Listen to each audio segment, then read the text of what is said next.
listen and we don't judge. 10 years ago, si Sir Ivan ay idol ko yan. Crush ko yan. Hanggang sa nakilala ko yung asawa ko. We listen and we don't judge. Pag may nagtatanong po kung sino si B-Boy Bibo, picture po ni Sir Ivan yung pinapakita. Ako'y kinikilig. We listen and we don't judge. Kapag umu-order po ako ng kape, ang nilalagay ko po, Sir Ivan.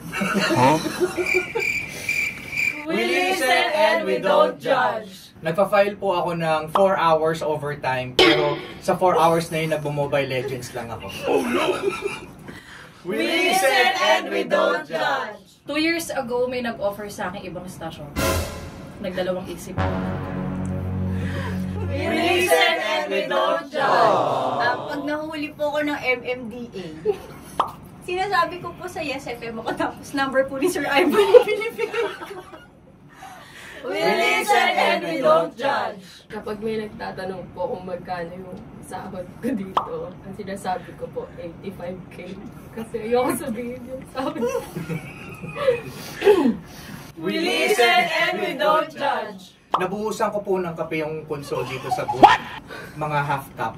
Pero buti hindi po nasira. We listen and we don't judge. Kapag may nagme-message po sa akin sa Facebook page, tinatanong kung may asawa na ako. Sinasabi ko, oo. Pinapakita ko po yung picture. We listen and we don't judge. Sir Ivan. So yun po, Sir Ivan, gusto lang po namin sabihin na It's a prank! Kubaw na sana ako eh. Sino yun? Ikaw ba yan? MMDA? Alamin niyo na lang, sir, kung ano yung totoo at saka hindi dun. Napayes ka ba sa napanood mo, yes friend? Alam mo na ang gagawin mo, ha? Hit like and subscribe. And click the notification bell para ma-update ka namin. Kung gusto mo, mag-comment ka pa. Hindi ka namin iisnabin. Go, yes, friend!